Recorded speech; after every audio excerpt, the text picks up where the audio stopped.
Expo Cobre 2024, Casal Ingenieros, Southern Perú, Provejec, Confianza, Corredores de Seguros, Clínica Cavani, Media Impact, Viceversa Consulting. Presentan Tierra Adentro con Oscar Díaz.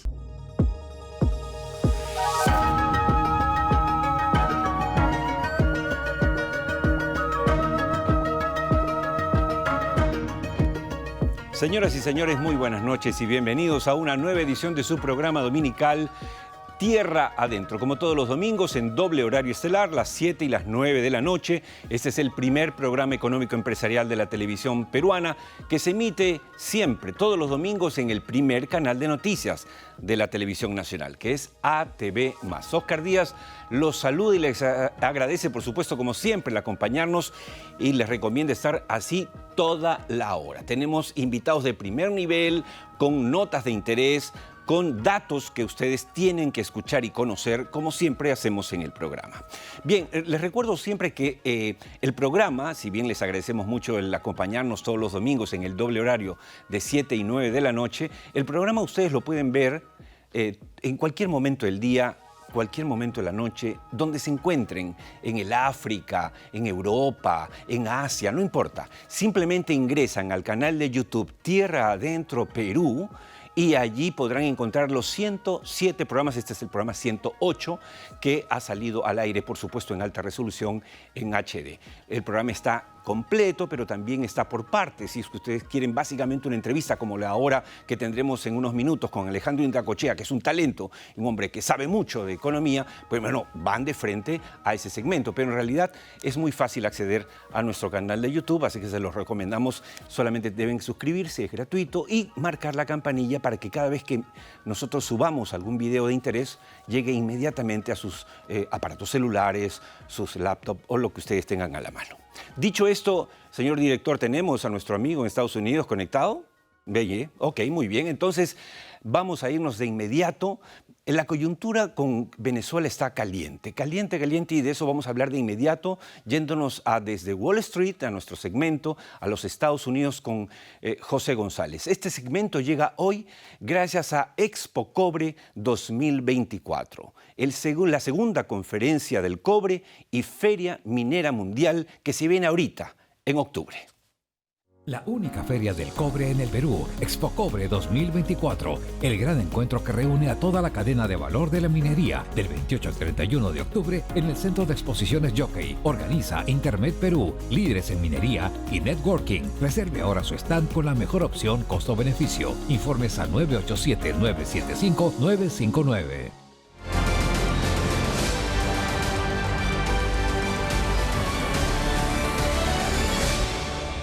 Y gracias a Expo Cobre 2024 nos vamos hasta los Estados Unidos, donde se encuentra, como siempre, enlazado con nosotros en directo, José González, gerente asociado de GSG Advisors. Buenas noches, José. Encantado, Oscar. Vamos a contarles a los amigos televidentes de Tierra Adentro lo siguiente. José González dirigió con Econoinvest, una empresa privada que trabajaba en Venezuela, la mayor operación de colocación de bonos de PDVSA, de la empresa estatal de petróleos venezolanos, en pleno gobierno de Hugo Chávez. Esta operación sumó nada menos que llegó a colocar $7.500 millones en bonos de esa empresa.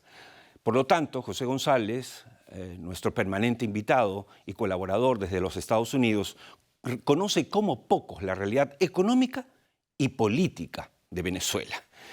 Hecha esta presentación, José, que era necesaria, dinos, por favor, en base a la información privilegiada con que cuentas, obviamente no te pido revelar tus fuentes, pero sí compartir con nosotros la información que tienes, ¿crees que estamos realmente ante la posibilidad del fin de la era de Maduro? Luego de 25 años en el poder, Oscar, y 32 procesos electorales, de los cuales Hugo Chávez perdió uno, el referendo constitucional del 2007, y Maduro otro, la Asamblea Legislativa del 2015, este es el momento más crítico para el chavismo, madurismo, de la elección de Hugo Chávez Frías en 1998, porque se decía que lo más importante de la elección no es lo que sucediera el 28 de julio, sino lo que sucediera a partir del 29 de julio. Dicho sea de paso, el 28 de julio es el cumpleaños de Hugo Chávez Frías. Se preparaban a celebrar los 70 años de Chávez si hubiera estado vivo, y más bien enfrentan una crisis que nadie ilustra mejor que una declaración que hace Cristina Kirchner hace 2 días. Cristina Kirchner era una gran amiga de Hugo Chávez Frías porque Venezuela asiste a Argentina en el momento más Así es, crítico, cuando cuando hacen la todos le daban la moratoria en la espalda. deuda. Ujú. Se le cierran los mercados de crédito y Hugo Chávez Frías le presta $3.000 millones a Argentina y tenía una gran amistad y una Claro. gran admiración mutua. Uno le puede negar a nadie que tengan ese tipo de relaciones políticas, particularmente con un préstamo sin ataduras y sin firmas y sin prospecto de esa magnitud. Pero se sabe que la relación de Cristina Kirchner, que es muy cercana a la hija de Chávez, María Gabriela Chávez, es difícil con Maduro, ¿sí? Y le dice, presidente Maduro, muestre las actas de la elección, hágalo por el legado de Chávez. El legado de Chávez en Venezuela es una cosa casi religiosa para el chavismo. Y hay una cosa que trasciende de la primera reunión de Chávez con Fidel Castro, siendo candidato aún antes del 98, en donde Castro le dice a Chávez, nunca le mientas al pueblo. Y el problema es que hay una gran sospecha de que Maduro se robó la elección de este domingo pasado. Chávez nunca perdió una elección, perdió una y la reconoció. Maduro perdió una y la reconoció.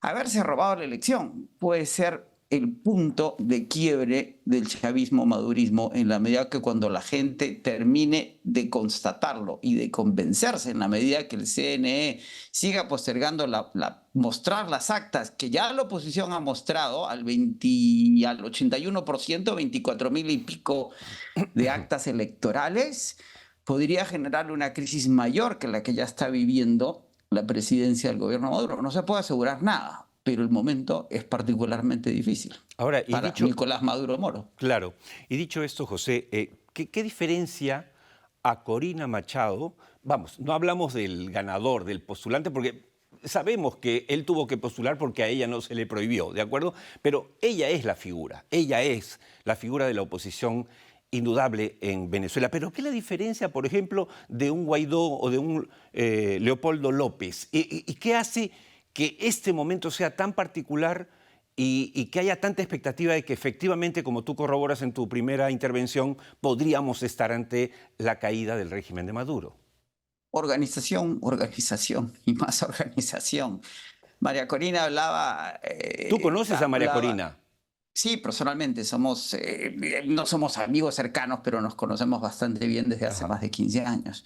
Yo conozco mucha gente en Venezuela, incluida a María Corina personalmente. María Corina Machado es ingeniero, fue consultora, si no me equivoco, de McKinsey, y en el primer gobierno de Chávez tenía una ONG que se llamaba Súmate, durante el gobierno Bush. Ella salta a la fama cuando aparece en la oficina Oval conversando con el presidente Bush, porque Súmate se origina para aglutinar el voto, movilizar el voto, en lo que en Venezuela a la mitad del régimen se puede llamar un referendo revocatorio. La gente puede revocar la presidencia y despedir, forzar la renuncia del presidente. Ese referendo revocatorio lo gana Chávez y lo gana por un margen muy amplio. Pero eso nos lleva a entender que María Corina Machado tenía una experiencia en términos de organización de una elección. Y cuando yo dice hasta el final, la pregunta es ¿hasta el final de qué? Hasta el final de la caída de Maduro, pero organiza básicamente a punta de voluntad y de carisma y de trabajo, suma a la oposición en un solo bloque, a pesar de que han habido 8 candidatos opositores, pero la gran oposición se aglutina alrededor de ella, va sacrificando su propia candidatura y candidatos hasta llegar a Edmundo González Urrutia, pierde a su mano derecha, su mejor amiga, que era su jefe de campaña, asilada en la residencia de la Embajada Argentina, hoy día bajo protección brasileña, y ella tenía que llegar a la elección y enfrentarse al poder electoral venezolano, al poder del Estado y sumar votos. Lo que hacen es un gran operativo para recolectar actas de votación, sumarlas, procesarlas y publicarlas. En Venezuela el voto es electrónico. Por lo general, las actas están disponibles en las primeras 72 horas. El Consejo Nacional Electoral, la OMP venezolana, tiene 30 días para consolidarlas y mostrarlas. Después viene cualquier impugnación que haya, se discute, se va a la sala electoral del Tribunal Supremo de Justicia, pero hoy día están colgadas 24.300 actas, en las cuales Maduro saca 30% y la oposición 67%. Han sido analizadas por Bloomberg, por New York Times, por una organización colombiana que se dedica al tema, y todo indica que son legítimas, son las actas. Y incluso si Maduro ganara ese 19% que no tienen y se le sumara, Edmundo González sigue ganando la elección. Ese ha sido el gran logro de María Corina Machado, que ha dejado al gobierno sorprendido, y no solo sorprendido, sino que se anuncia un primer boletín al 80% de la votación a las 12 de la noche y 8 minutos del 29, y se le da la credencial, se le da la credencial de presidente a Maduro el lunes con solo el 80% del voto, anunciado por el CNE, que se anuncia 48 horas después al país, y no se han visto todavía las actas del gobierno, que es lo que demanda toda la comunidad internacional, para que se pruebe o no que esos números que anuncia el CNE son ciertos o no. Todo parece indicar que la duda es generalizada, incluso de los países amigos al proceso convertido en régimen de Chávez y Maduro en Venezuela. Ahora, en este contexto, José, amigos televidentes de Tierra Adentro, acaba de pasar algo extraño. El presidente de Rusia, Vladimir Putin, ha invitado oficialmente, ojo, esto no es un rumor, al presidente Nicolás Maduro a participar en la reunión del grupo BRICS, que se realizará en la ciudad de Kazán el 23 y 24 de octubre próximo, ahorita nomás. ¿Te atreverías, en base a esa información, José, te atreverías a decir que si Maduro asiste a esta reunión en Kazán, en Rusia, invitado por Putin, podría, digamos, presentarse una coyuntura similar, no igual, pero similar a lo que pasó con la invitación a Brunei de Fujimori, que terminó posibilitando que él se quedara fuera del país? ¿Crees que existe esa posibilidad? ¿Te atreverías a sugerir que esa posibilidad es real si es que él asiste a Rusia? Hay una canción de Silvio Rodríguez que dice que no es lo mismo, pero es igual. ¿Sí? Curiosa, es inusual. El Centro Carter se va de Caracas sin emitir opinión. Llegando a Atlanta emite su opinión. Recordemos que se va de esa tercera elección de Fujimori. 6 meses después desaparece Montesinos y el gobierno colapsa en un momento dado que Fujimori básicamente huye del país y renuncia con ese fax desde Tokio. Octubre está a la vuelta de la esquina, la crisis recién empieza, el proceso puede complicarse en las próximas semanas, meses. Recordemos que el nuevo presidente asume el 10 de enero del próximo año. Esto es una larga transición en Venezuela, las elecciones suelen ser en noviembre y hay 60 días entre la elección y la asunción del nuevo presidente.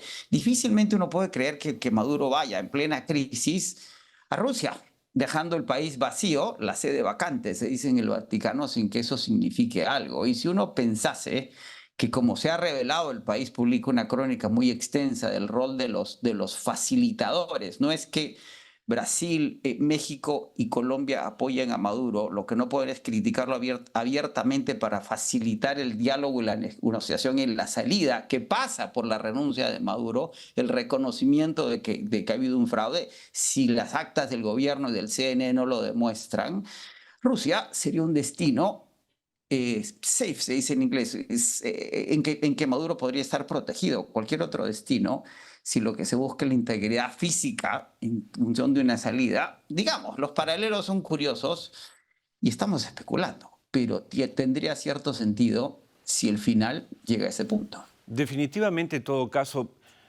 yo diría, José, que si Maduro acepta la invitación y va a Rusia, estamos ante la posibilidad de que no regrese. No podríamos apostarlo, correcto, pero no tendría sentido, a lo que voy, no tendría sentido aceptar en una crisis como esta moverse de tu país a menos que tengas otra intención. Pero bueno, dicho esto, mi última pregunta. Desde hace 3 años decimos aquí contigo, José, y se ha anunciado contigo, que Estados Unidos iba a acercarse cada vez más a Venezuela, no por amor, no por la gran democracia que vive Venezuela, que es una dictadura, no, por el interés geopolítico y económico del petróleo. Ante la imposibilidad de contar con el petróleo ruso, y ante la posibilidad o las dificultades de contar por los vaivenes de Arabia Saudita y su oferta y demanda, pues nada, le quedaba Venezuela. Para terminar, ¿qué dirías entonces en base a este interés real que ha hecho que Chevron vuelva a Venezuela a explorar y a explotar?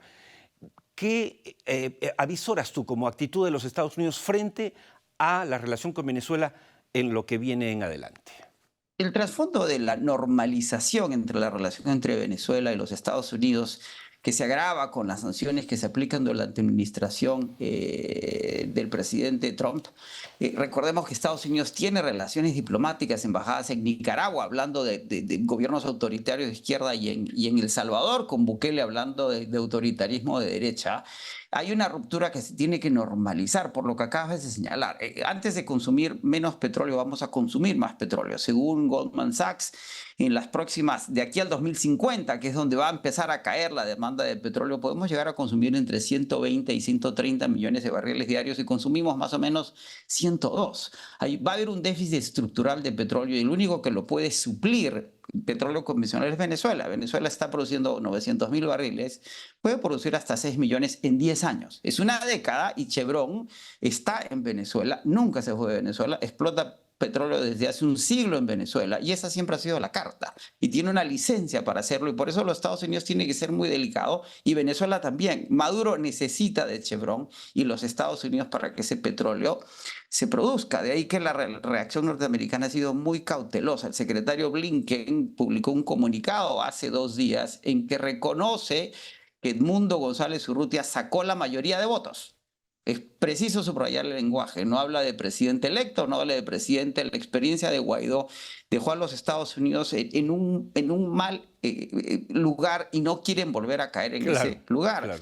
Y los facilitadores están negociando con los Estados Unidos, dialogando con los Estados Unidos. Esta semana que está terminando, el presidente Biden llama al presidente Lula para hablar del tema venezolano. El presidente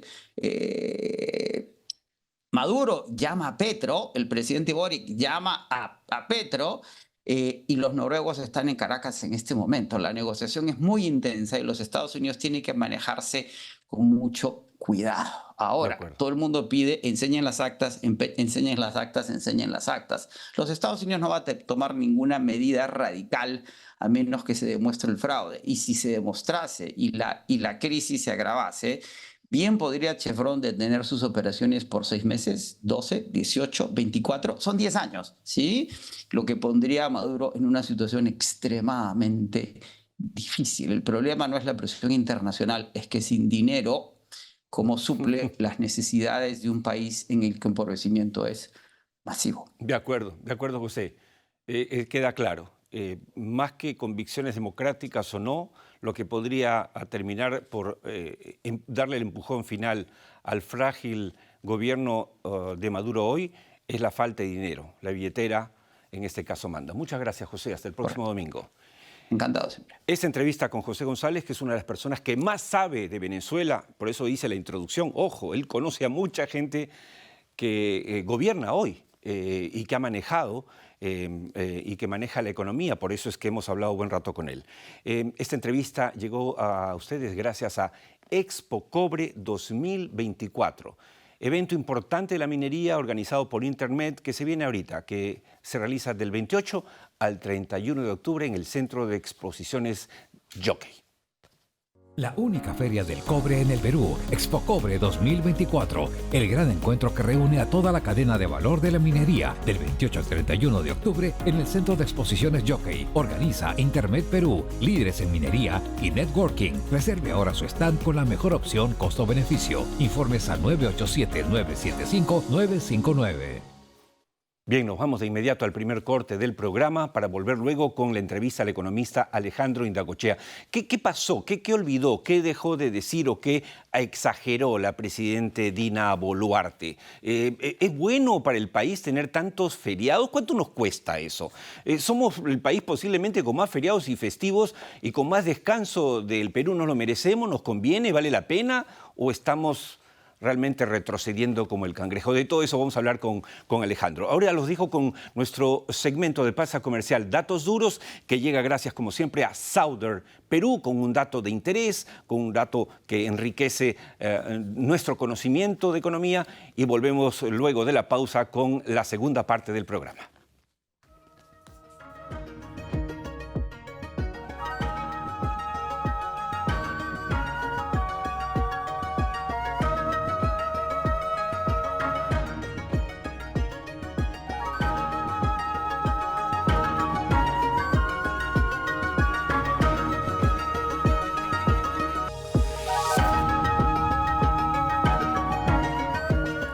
Amigos de Tierra Adentro, empezamos de una vez el segundo bloque del programa después de una larga charla innecesaria, por cierto, por la coyuntura con José González a propósito de lo que está ocurriendo en Venezuela.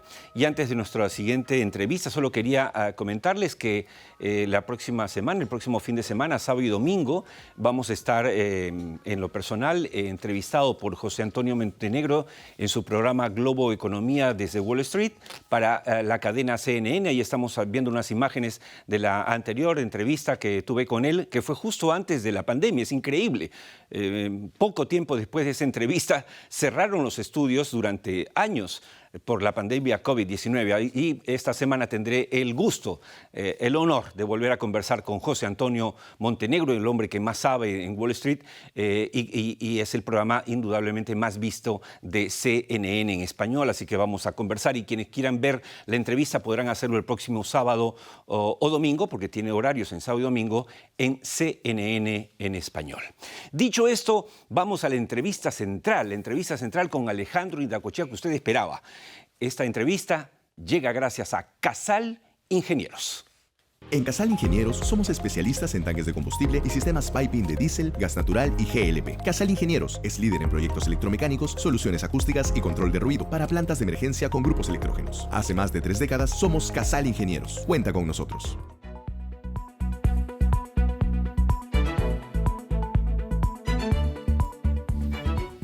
Cuando queremos entender lo que está pasando con la economía nacional y mundial, cuando queremos que alguien nos lo explique de manera clara, didáctica, para que ustedes lo tengan muy, muy claro, invitamos a Alejandro Indacochea, que tiene la gentileza siempre de aceptar nuestra invitación, a menos que esté fuera del país. Buenas noches, Alejandro. Buenas noches, Oscar. Gracias por la invitación. Encantado. Un gusto estar en Tierra Adentro nuevamente. Vamos a tratar de sacarle el máximo provecho a estos minutos de conversación. Empecemos porque hace una semana fue, y prometimos el domingo pasado, hablar del discurso presidencial. Por favor, dinos cuáles son las cifras no ciertas o abiertamente falsas del interminable mensaje presidencial de Dina Boluarte de la semana pasada. Mira, ha sido un discurso leído, tremendamente engorroso, 5 horas. Prácticamente se retiraban los congresistas, vacío, ¿verdad? No trató los temas centrales, ¿ya? Confusión ella misma con las cifras que leía, no tenía en claro. Se mencionó cifras como, he hecho referencia que no son ciertas. Mencionó un avance con la lucha contra la pobreza. Esto no es cierto. La pobreza abarca el 29.5% de la población del país y en el último año subió a 1.200.000. Fuente, el Instituto de Estadística. Mencionó que habían llegado 3 millones de turistas en lo que va del año. Según el Ministerio de Turismo, de Comercio y Turismo, solamente han ingresado 1.400.000 turistas en lo que va del año. Y no se han recuperado los niveles de la prepandemia. Hizo referencia a que el 90% de la población en el país ya tiene agua potable de buena calidad. Según el mismo Ministerio de Vivienda, las estadísticas señalan que el 70% en el país no tiene agua segura, no hay un agua de buena calidad. Hizo referencia a una central que se está construyendo en Juliaca para trasladar el agua potable, hacerla llegar, y que es el proyecto más grande del Banco Mundial. Tampoco es cierto, porque el Banco Mundial ha financiado proyectos más grandes en Argentina. Sí, uno le escuchaba, yo estaba escuchando y decía, la primera hora, la verdad, con mayor atención, debo confesarlo. Después ya empezaba a cabecear. Y claro, decía, pero le deben haber dado el discurso del presidente de Noruega o de Dinamarca, ¿no? Porque ese no era el Perú, ¿no? Mira, ahí hay una responsabilidad del Consejo de Ministros, porque el Consejo de Ministros tiene que haber aprobado el discurso.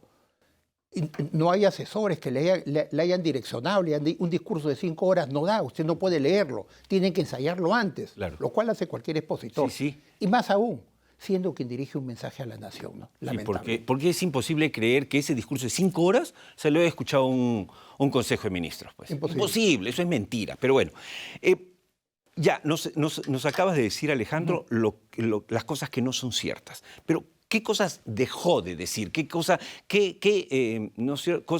no obvió cuando eran necesario tocar? No dijo Petroperú. No se pronunció. Petroperú sigue perdiendo. La pérdida acumulada al mes de junio asciende a $1.500 millones, más que el año anterior. El directorio, que había dicho que iba a tomar una posición de ajuste, liquidar activos, bueno, no ha hecho nada al respecto. Más aún, incorporado un nuevo director, pero eso sigue igual. No se pronunció sobre, digamos, una visión como país, a dónde queremos llegar, qué cosa es lo que queremos hacer, cómo ella espera entregar el país para un 2026. Y, obvio, evidentemente, un mínimo de solidaridad con Venezuela, ¿no? También fue dejado de lado, ¿no? Claro, claro. Bueno, ahora, quizá de las cosas que dijo, ¿no? Yo siempre he sido crítico en general de los discursos presidenciales porque son un recuento de millas que a nadie le interesan, que nadie se acuerda, ¿no es cierto? Tantas cifras, pero bueno. El Ministerio de Infraestructura quizá sea lo único rescatable para analizar, no digo que bueno o malo. ¿Cuál es tu percepción sobre este supuesto nuevo Ministerio de Infraestructura? Mira, yo comparto que hay un déficit de infraestructura. Comparto la inquietud que hay más de 2.600 obras que están paralizadas en el país y que nos cuesta más de 30.000 millones de soles. Pero cuidado, el remedio puede resultar peor que la enfermedad. Porque la alternativa que plantean los gobiernos cuando algo falla es crear nuevos ministerios, nueva burocracia pública. Ese Ministerio de Infraestructura que va a juntar competencias de diferentes ministerios, son competencias diferentes. Un proyecto de puertos, un proyecto de carreteras, un proyecto de hospitales, un proyecto de colegios, son perfiles totalmente distintos. ¿Cómo los va a juntar? ¿En qué forma los va a integrar? Y para un gobierno que escasamente está a 2 años de salida, ¿bajo qué condiciones? Y el tema de fondo es la incompetencia en el sector público, lo que existe, y la corrupción. Eso no se trata. ¿Cómo va a juntar ministerios? ¿Cómo va a integrar eso de diferentes ministerios y crear un superministerio? No lo tienen claro. Eso realmente es una decisión, digamos, irresponsable que se tome en esta etapa, ¿no? Claro, porque hay varias lecturas, ¿no, Alejandro? Por un lado, yo hablaba con, por ejemplo, algunos exsecretarios generales de ministerios. Hablé con uno, no voy a decir su nombre, del Ministerio de Educación. Me decía, lo terrible aquí, el secretario general, amigos televidentes, es por si acaso, es como el gerente general del ministerio, así se llama, secretario general. Me decía, el ministro no entiende nada de infraestructura educativa, nada. O sea, no entiende cómo hay que construir. Y claro, es lo que pasa. En el Ministerio de Educación no se construyen, seguimos sin aulas, los chicos siguen sentados sobre ladrillos porque no tienen idea de cómo llevar adelante la construcción. O sea, eso explica la necesidad, o explicaría la necesidad de un Ministerio de Infraestructura. Pero a su vez tienes un Ministerio de Transportes y Comunicaciones que no ha sido capaz de construir el acceso al nuevo aeropuerto internacional hace 7 años. O sea, un acceso, un puentecito. Entonces, creas un superministerio que va a ser más apto. Más complicado. Exacto. Mucho más complicado y enredado. Exacto. Futuro. ¿Cómo vas a juntar gente de ministerios? ¿Un superministerio? ¿La misma burocracia? ¿Cómo se van a manejar las competencias a nivel de los gobiernos regionales y locales de ese superministerio? ¿Cuál va a ser el perfil?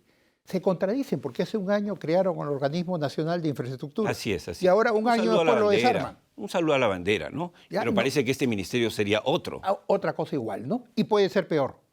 ¿Por qué? Porque no está solucionado el tema de fondo, que es la ineptitud en el sector público y la corrupción, ¿no? Y puede ser algo tremendamente enredado. Me dicen que incluso irían empresarios, mencionó, para supervisar. Cuidado, los empresarios tenemos una tarea diferente. Sí, claro. Y cuando se cumple una función pública es algo distinto. La experiencia no ha sido buena. Alejandro, bueno, además de analista económico, es decir, también obviamente haces análisis políticos porque está ligado a la economía.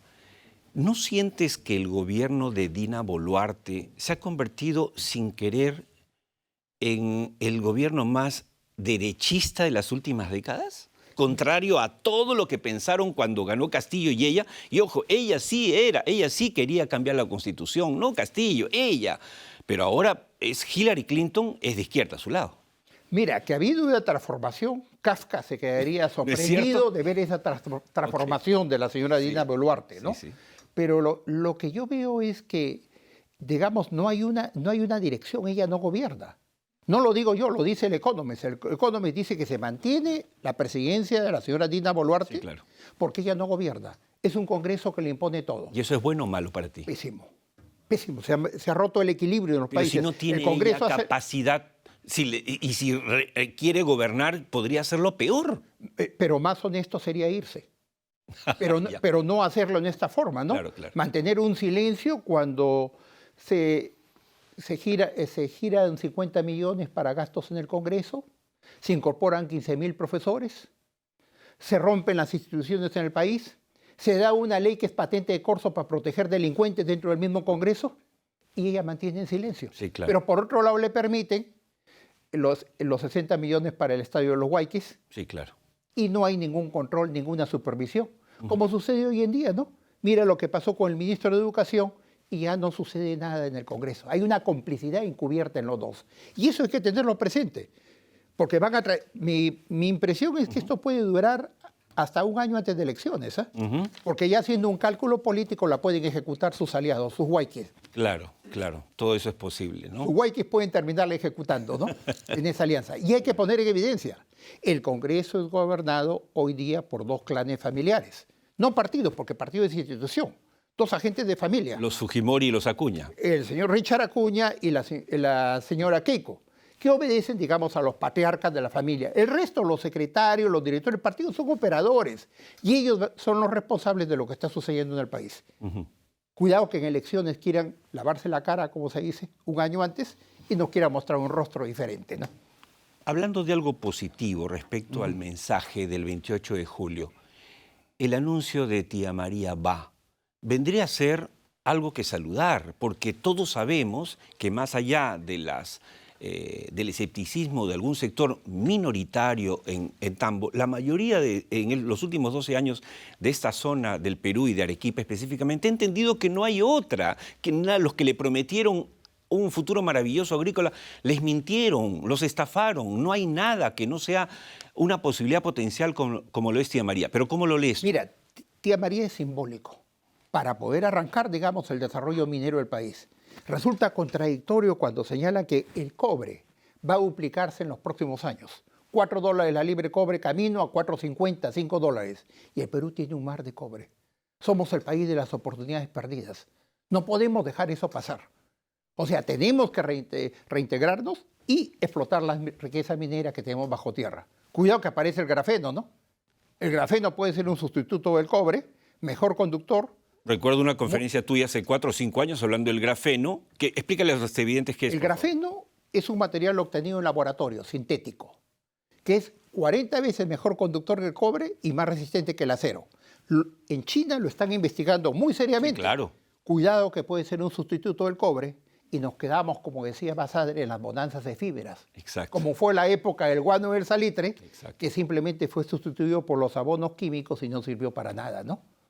Dejó corrupción y pobreza, ¿no? Así es. Hay una lámina, señor director, que nos habla del nivel de feriados y descansos vacacionales en América Latina y que me gustaría que nos comente nuestro invitado Alejandro Indacochea a propósito del hecho de que en estos últimos meses, y creo que el último congreso de manera particular, ha creado 4 nuevos feriados. Yo el otro día me sorprendí, la semana antepasada, me dijeron en Viceversa, la gente del equipo, señor Díaz, mañana es feriado. ¿Cómo que feriado? ¿Quién creó ese feriado? Porque era el día de la FAP, o sea, falta el feriado de la papa. Con todo el reconocimiento al héroe de Quiñones, lo que quieras, pero no hay... Pero ¿por qué feriado? Deberíamos quedarnos con Navidad, Año Nuevo, Fiestas Patrias, Dios mío. Pero cuéntanos, ¿qué...? Y estos 4 feriados han sido propuestos por congresistas que tienen doble sueldo. Tienen el sueldo del Congreso y encima el sueldo de su jubilación de las Fuerzas Armadas. Sí, pues. Tienen que entender, el 75% del país es informal. Al margen del feriado, el ciudadano sale día a día a ganarse su pan, sale a las calles. Si acá lo ves comparativamente, el Perú es el ¿Qué nos muestra el cuadro? Más días de vacaciones y más días de feriados, 16 O sea, feriados. somos el país que más descansa. Que más descansa. Increíble. Y lo que cuesta esto. A esto le sumas 2 factores. Primero, la productividad. Nuestra productividad es muy baja. Muy baja. Muy baja. Sí, porque el cuadro que deberíamos haber puesto al costado es cuánto descansamos y qué tan productivos somos. Y somos muy poco productivos. Cada día feriado le cuesta al país alrededor de 1.000 millones de soles. Si hablamos de los 4, son 4.000 millones de dólares. Se menciona el turismo, sí, pero el turismo compensa en parte, mínimo. El resto está paralizado. Y peor porque no ha sido en fines de semana. Entonces, esto no puede continuar. Somos un país que no podemos darnos este lujo. El ciudadano en la calle siente eso. Dice, es feriado, dejo de trabajar. dejo de ganar, de tener un ingreso adicional. Exacto. Es una muestra que es un Congreso, yo denominaría totalmente indiferente, vive su propia realidad, sus gastos públicos, sus menús, se encubren entre ellos los robasueldos. Bueno, él es benevolente, son mafiosos. Mafiosos. No todos, ojo. No, pero se encubren mutuamente. Es un congreso mafioso. Mira, lo que tú dijiste, querían tumbarse a la SUNEDU, se la tumbaron, le cortaron las piernas, ¿no es cierto? Querían meter de nuevo los profesores jalados, los han metido. A los médicos desaprobados, A los médicos desaprobados los han metido, ¿no es Estamos cierto? hipotecando el futuro, crean universidades permanentemente. Exacto, día a día. ahora está en una Creando competencia, creo que hasta la presidenta empezó a mencionar universidades un poco más por distrito, y claro que significa peor educación para nuestros hijos. Es decir, realmente estamos en una situación ¿Hay política derecho para condenar deleznable. a la pobreza que siga así en esa situación? Porque quien va a la educación pública es quien no tiene los recursos para ir a una educación privada. Respuesta a ello, 15.000 profesores desaprobados que les hemos comprado al sistema público.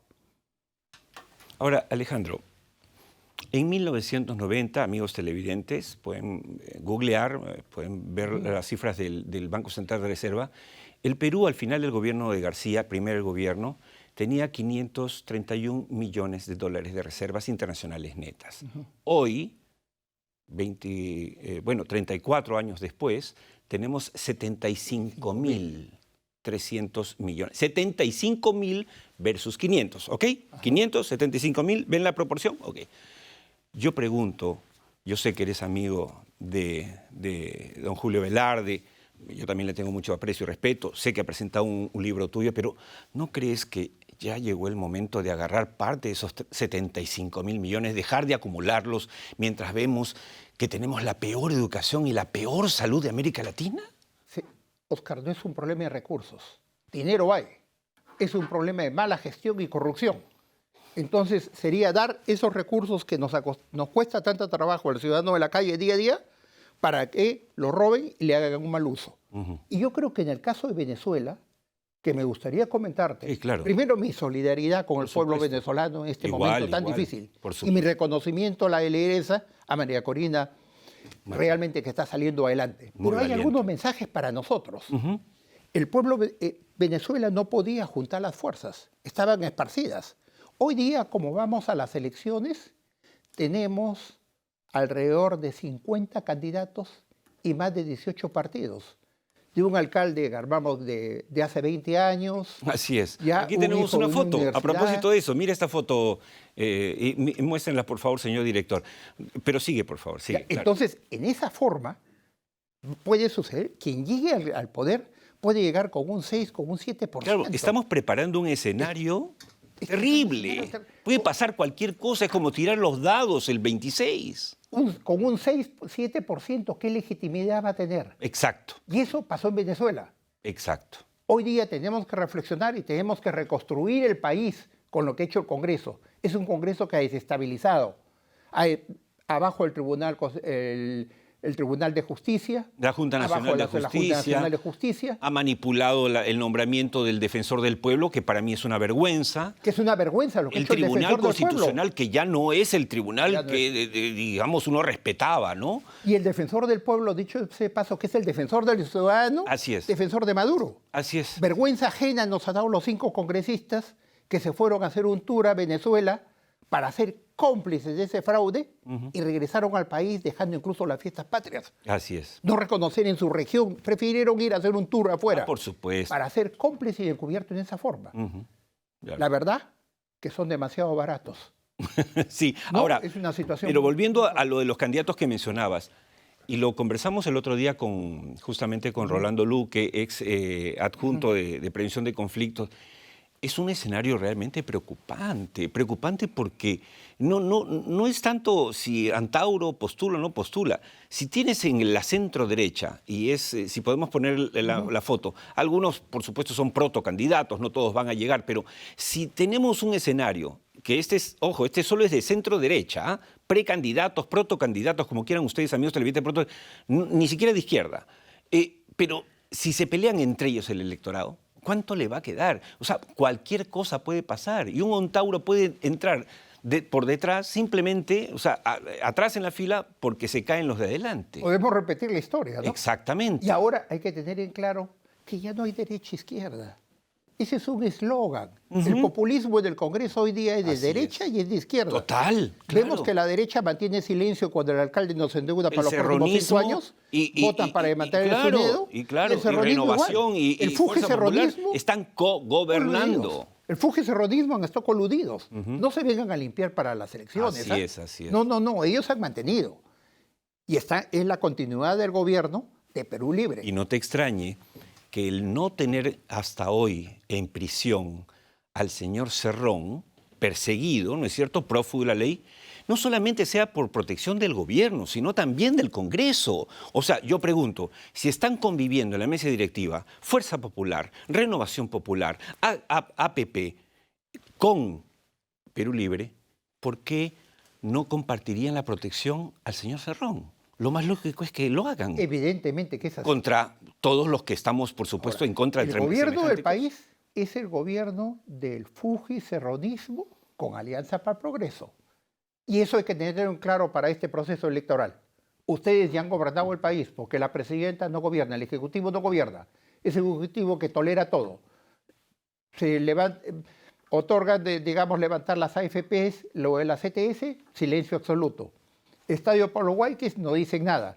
50 millones para gasto del Congreso, igual, ¿no? Entonces hay una complicidad mutua encubierta en ambos. Y eso hay que ponerlo en evidencia en elecciones. Necesitamos un cambio para el país y reconstituir todo lo que ellos han destruido en los últimos años. La institucionalidad. Ese juego, ese equilibrio de poderes ya no hay en el país. Alejandro, yo acabo de estar una semana en Buenos Aires. He hablado con muchos amigos allá, analistas políticos, económicos, también con el hombre de la calle, y indudablemente Perú es un paraíso, pues comparado a lo que es Argentina. Para que tengan idea los televidentes, pues mientras acá nosotros tenemos un promedio de 3% de inflación anual, ellos han estado en 30% mensual, y ahora como gran triunfo están en 4% mensual. Lo que es un año de inflación en el Perú es un mes en Argentina, y están mejorando, se supone.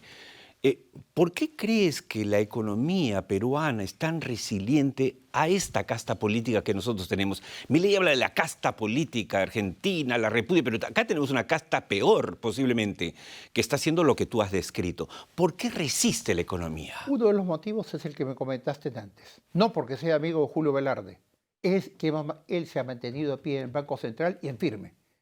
Porque cualquier otro en esa situación ante la arremetida de Castillo hubiera dejado la puerta libre, que es lo que ellos querían. ¿Ya?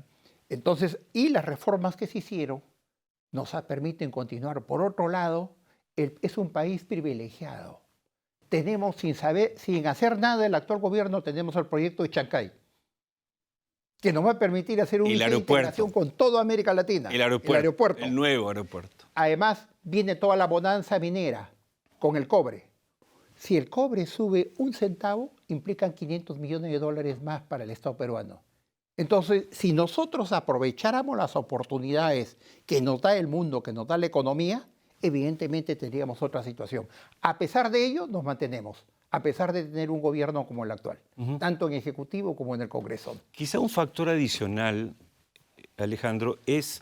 Y este programa, tú sabes, es un programa económico empresarial, pero ponemos énfasis indudablemente, no lo disimulamos, lo hicimos abiertamente en el sector minero, petrolero y energético, pero de manera particular el sector minero está siendo, digamos, el sostén del Perú. O sea, su crecimiento, su fortaleza, no solamente a nivel de precios, que todos lo sabemos, sino en nivel de competitividad y productividad. O sea, es el ejemplo que debería darse en las otras áreas, obviamente con excepción de lo que está pasando en la agroexportación con algunos productos como los arándanos, ¿no es cierto?, las uvas o las paltas.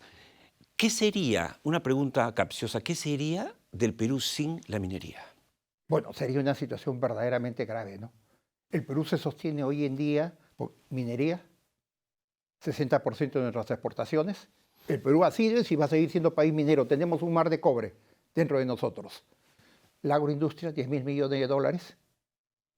Y hay sectores, digamos, complementarios que hay que aprovechar, pongamos lo que significa la inauguración del puerto de Chancay, ¿no? Que va a ser un centro logístico empresarial que puede tener una proyección a nivel de toda América Latina, ¿no? Ecuador está viendo traer sus productos para embarcarlos por Chancay, el plátano y el cacao.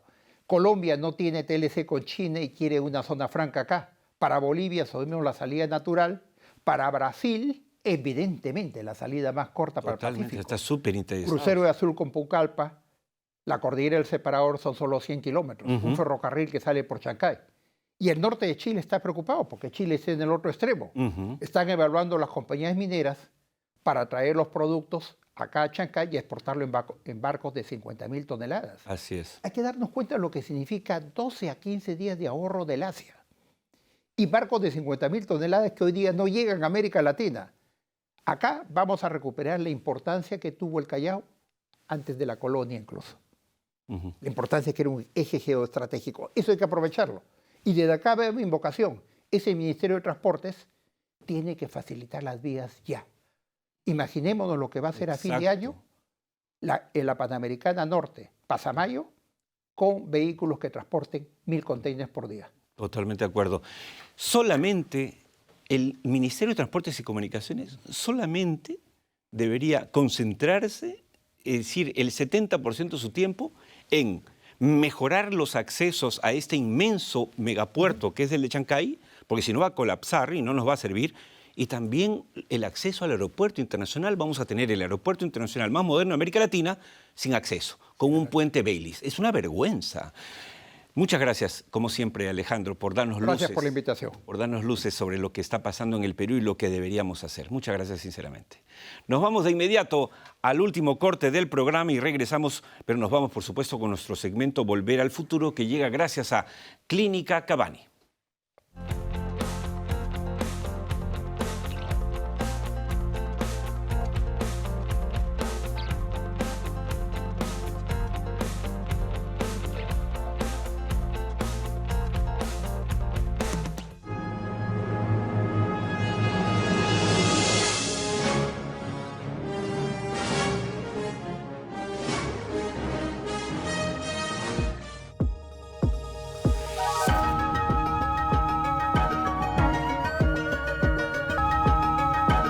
Bien, empezamos de inmediato el tercer y último bloque de esta edición de Tierra Adentro, después de haber conversado en la primera parte con José González desde los Estados Unidos y, por supuesto, con Alejandro Indacochea, analizando la causa económica y política del Perú. Siempre muy entretenido y muy interesante hablar con él.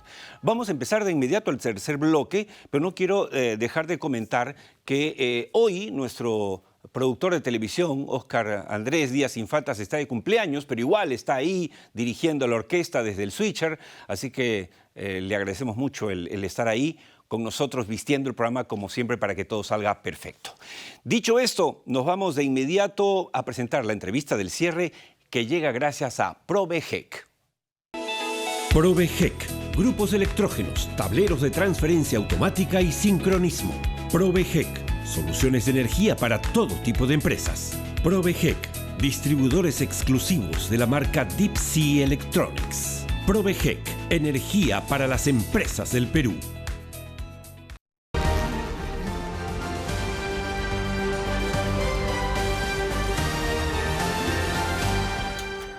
Huancayo es una ciudad bella, hermosa del centro de nuestro país y va a desarrollar en pocas semanas un evento que se llama Meca Perú 2024. Vamos a conversar en este momento con su vicepresidente, pero antes, miren este breve video que nos describe lo que es este evento minero.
Y para hablar de Meca Perú 2024 está con nosotros su vicepresidente Vladimir Sandoval. Buenas noches y bienvenido, Vladimir. Buenas noches, Oscar. Un honor y un placer poder estar aquí contigo en este tu espacio visual.